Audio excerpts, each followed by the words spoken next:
सकल दिगंबर जैन समाज पादरा द्वारा भगवान श्री महावीर स्वामीनी 2624મી जन्म कल्याणक महोत्सवની ભવ્ય ઉજવણી કરવામાં આવી। ભગવાન શ્રી મહાવીર સ્વામી દ્વારા તપસ્યા અને પરોપકારનો માર્ગ સમાજ અને રાષ્ટ્ર માટે સમર્પિત રહેવાની શિક્ષા આપે છે। સત્ય ધર્મ ત્યાગ અને અહિંસાના શાશ્વત પ્રતીક એવા જૈન સમાજના 24મા તીર્થંકર ભગવાન શ્રી મહાવીર સ્વામીની 2624મી જન્મ કલ્યાણક મહોત્સવ નિમિત્તે પાદરા સકલ દિગંબર જૈન સમાજ દ્વારા ભવ્ય ઉજવણી કરવામાં આવી હતી। સોમવારના રોજ જન્મ કલ્યાણક મહોત્સવ નિમિત્તે ભગવાનની શોભાયાત્રા નગરના મુખ્ય રાજમાર્ગો પર શોભાયાત્રા નીકળી હતી, જ્યાં મોટી સંખ્યામાં જૈન સમાજના બાંધવો જોડાયા હતા।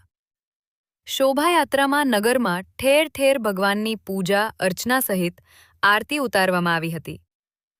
શોભાયાત્રા નિજ મંદિર ખાતે પહોંચી હતી, ત્યારબાદ ભગવાન મહાવીર સ્વામીની પૂજા અર્ચના કરવામાં આવી હતી। રાત્રે મંદિર ખાતે ધાર્મિક કાર્યક્રમો સહિત ભગવાન મહાવીર સ્વામીનું પારણું ઝુલાવવામાં આવશે। આમ વિવિધ ધાર્મિક કાર્યક્રમો સાથે ભવ્ય રીતે ઉજવણી કરવામાં આવી હતી। જય જિનેન્દ્ર। આજે ભગવાન મહાવીરના 2624મા જન્મ કલ્યાણક નિમિત્તે શ્રી દિગંબર સમાજ પાદરા દ્વારા એક શોભાયાત્રાનું આયોજન કર્યું છે। શોભાયાત્રા પાદરાના નિજ માર્ગો રાજમાર્ગો પર ફરી ઠેર ઠેર પૂજા અર્ચના કરી અને નિજ મંદિરમાં પરત આવશે।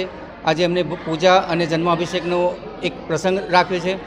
આજે સાંજે ભગવાનના પારણા ઝૂલન તેમજ મહાઆરતીનું એક આયોજન કરેલ છે।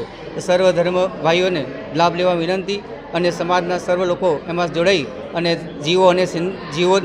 મહાવીર સ્વામીના જીવો અને જીવોના સંદેશને એક સાકાર કરી અને એક ઉન્નત રાષ્ટ્રનું નિર્માણ માટે ભગવાનના સંદેશોને જન પહોંચાડવાનો એક પ્રયત્ન કરશે। જય જિનેન્દ્ર।